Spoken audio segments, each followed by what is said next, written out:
నమస్తే, welcome to I dream. నా పేరు ప్రసాద్. ఆంధ్రప్రదేశ్లో వైఎస్ఆర్ కాంగ్రెస్ పార్టీ సామాజిక సాధికార యాత్ర పేరుతో సుమారుగా దాదాపుగా రాష్ట్రమంతా చుట్టేసింది. ఎన్నికల నేపథ్యంలో ఈ సామాజిక సాధికార యాత్ర అనేది తీవ్రమైన ప్రభావాన్ని ముఖ్యంగా వెనుకబడిన వర్గాలు, ఎస్సీ ఎస్టీ సామాజిక వర్గాల్లో ఒక ఆలోచింపజేసే విధంగా సాగుతుంది. ఈలోపు తెలుగుదేశం పార్టీ జైహో బీసీ పేరుతో ఒక కార్యక్రమాన్ని ఇప్పుడు తీసుకొచ్చిన పరిస్థితి కనిపిస్తుంది. ఈ రెండింటి మధ్య వ్యత్యాసం ఏంటి? అసలు జైహో బీసీ నినాదాన్ని బీసీలు నమ్ముతారా లేదా? ఈ అంశానికి సంబంధించి ఎమ్మెల్సీ వరది కళ్యాణ్ గారు ఉన్నారు. Madam, welcome to I dream. Madam, Jai Ho BC నినాదాన్ని ఇప్పుడు తాజాగా తెలుగుదేశం పార్టీ తీసుకొచ్చింది. మీరు ఆల్రెడీ సామాజిక సాధికార యాత్ర పేరుతో రాష్ట్రమంతా తిరుగుతున్నారు. ఈ చంద్రబాబు బీసీ నినాదాన్ని జనం నమ్మే పరిస్థితి ఉందా? అస్సలు లేదండి. బీసీల కోసం మాట్లాడే అర్హత గాని, బీసీలకు ఓట్లు అడిగే అర్హత గాని చంద్రబాబు నాయుడు గారికి లేదు. ఈ రాష్ట్రంలో బీసీల ద్రోహి ఎవరైనా ఉన్నారంటే అది చంద్రబాబు నాయుడు గారే. ఎందుకంటే బీసీలు తోకలు కత్తిరిస్తానన్న బీసీ ద్రోహి చంద్రబాబు నాయుడు గారు. బీసీలు అంతు తేలుస్తానని చెప్పిన బీసీ ద్రోహి చంద్రబాబు నాయుడు గారు. బీసీలు జడ్జిలుగా పనికిరారని ఏకంగా కేంద్రానికే లేఖలు రాసిన బీసీ ద్రోహి చంద్రబాబు నాయుడు గారు. అలాగే బీసీల రిజర్వేషన్స్ లో కోత విధించడం కోసం కేసులు వేయించిన బీసీ ద్రోహి చంద్రబాబు నాయుడు గారు. అతని పరిపాలనలో ఒక్క బీసీకి కూడా ఉద్యోగ అవకాశాలు ఇవ్వని బీసీ ద్రోహి చంద్రబాబు నాయుడు గారు. అలాంటి చంద్రబాబు నాయుడు గారు బీసీల కోసం జైహో బీసీ అంటే బీసీలు ఎవరు నమ్మే పరిస్థితి రాష్ట్రంలో లేదు. బీసీల బాంధవుడు ఎవరైనా ఉన్నారంటే అది జగన్మోహన్ రెడ్డి గారే. అసలు ఆంధ్రప్రదేశ్ రాష్ట్రంలో ఎవరిని అడిగినా చెప్తారు బీసీల ద్రోహి చంద్రబాబు నాయుడు గారు, బీసీల దోస్తి జగనన్న అనే విషయం. అలాగే తీసుకుంటే ఈ రాష్ట్రంలో బీసీలకి పదవుల్లో, పాలసీల్లో, పథకాల్లో అగ్రతాంబూలం వేశారు గౌరవ ముఖ్యమంత్రి గారైన జగన్మోహన్ రెడ్డి గారు. ఈ రోజు తీసుకుంటే లెక్కలేనని నామినేటెడ్ పదవులు 11 మంత్రి పదవులు ఇవ్వడమే కాకుండా డిప్యూటీ సీఎం నుంచి స్పీకర్ వరకు బీసీలకు అవకాశం ఇచ్చారు. రాజ్యసభ స్థానాల్లో 50% బీసీలకే ఇచ్చి దమ్మున నాయకుడని నిరూపించుకున్నారు. ఈ రోజు సంక్షేమ పథకాల్లో కూడా 50% పైగా బీసీలకు అవకాశం ఇచ్చి బీసీలు అంటే అతనికి ఎంత అభిమానమో బీసీ పక్షపాత ముఖ్యమంత్రిగా ఈ రోజు ముఖ్యమంత్రి గారైన జగన్మోహన్ రెడ్డి గారిని ఇచ్చారు.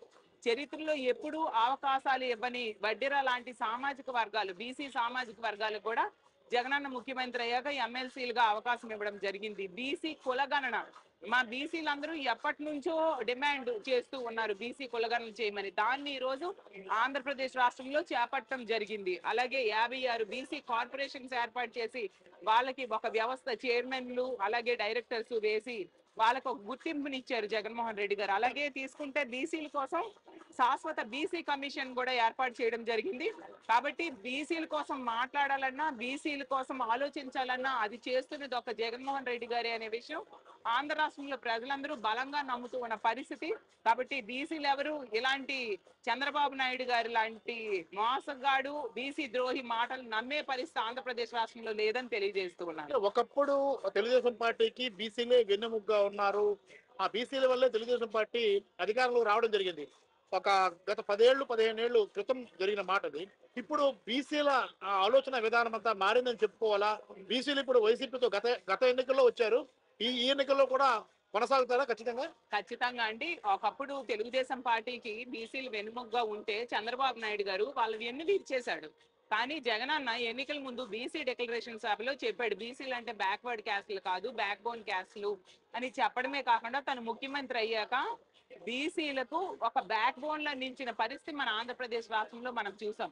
కాబట్టి బీసీలందరూ కూడా ఒకప్పుడు తీసుకుంటే మనం చూసాం బీసీలు తమ వాయిస్ ఎవరు చట్టసభల్లో వినిపిస్తారని బేలగా చూస్తూ బాధపడే రోజులు. కానీ జగనన్న ముఖ్యమంత్రి అయ్యాక రాజ్యాంగం ఇచ్చిన అవకాశాల కంటే ఎక్కువ అవకాశాలు మా బీసీలకి జగన్మోహన్ రెడ్డి గారు ఈ రాష్ట్రంలో ఇవ్వడం జరిగింది. కాబట్టి ఈ రోజు బీసీలందరూ కూడా ఒక్క పదవులే కాకుండా పథకాల్లో, పాలసీల్లో, ఉద్యోగ అవకాశాల్లో బీసీలకు అగ్రతాంబూలం ఇచ్చారని బలంగా నమ్ముతూ ఉన్నారు. రానున్న రోజులు 2024 అయితేనే ఇంకో 30 ఏళ్ళు జగనన్ననే ముఖ్యమంత్రి చేయడానికి బీసీలందరూ కూడా కంకణం కట్టుకున్నారు. ఎందుకంటే ఇలాంటి ముఖ్యమంత్రి ఉంటేనా బీసీలు బాగుపడతారనేసి రాష్ట్రంలో ఉన్న బీసీలందరూ కూడా బలంగా నమ్ముతూ ఉండే పరిస్థితి. Thank you. అది చూసుకుంటాం కదా, బీసీలు బ్యాక్ బోన్ కాదు, అంటే బ్యాక్వర్డ్ క్లాస్ కాదు, బ్యాక్ బోన్ అనే నినాదాన్ని తొలిసారిగా వైసీపీ ముందుకు తీసుకొచ్చింది. గత ఎన్నికల్లో గణనీయంగా బీసీలంతా కూడా వైసీపీకి పట్టం కట్టే విధంగా నిర్ణయాలు తీసుకున్నారు.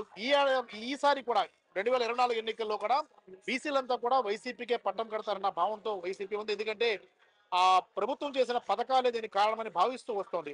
కాబట్టి ఒకవైపు బీసీ సంఘాల నేత బీసీ కృష్ణయ్య చెప్పినా, అలాగే సాధికార సామాజిక యాత్ర పేరుతో కార్యక్రమాలు చేపట్టినప్పుడు కూడా ఇదంతా కూడా బీసీ వర్గాలకు సంబంధించి, ఎస్సీ ఎస్టార్ వర్గాలకు సంబంధించి ఒక ఆలోచన విధానాన్ని పెంచడం, లేదంటే ఒక ఆలోచన కల్పించడమే ధ్యేయంగా ఈ కార్యక్రమాలు చేస్తూ రావడం అనేది కీలకంగానే చెప్పుకోవాలి, రాజకీయంగా కథలకు తెచ్చినట్లుగా చెప్పుకోవాలి. ఇది చాలా ప్రభావవంతమైన కార్యక్రమంగా గమనించిన తెలుగుదేశం పార్టీ ఇప్పుడు జై హో బీసీ అనే నినాదాన్ని కూడా తీసుకొస్తుంది. మరి బీసీలు ఎటువైపు వెళ్తారు? ఖచ్చితంగా వైఎస్ఆర్ కాంగ్రెస్ ప్రభుత్వం చేపట్టిన పథకాలకు మొగ్గు చూపుతారా, జై హో బీసీ నినాదాన్ని నమ్ముతారా అన్నది కాలమే నిర్ణయించాలి. కెమెరామెన్ మూర్తితో ప్రసాద్, ఐడ్రీ మీడియా, విశాఖపట్నం.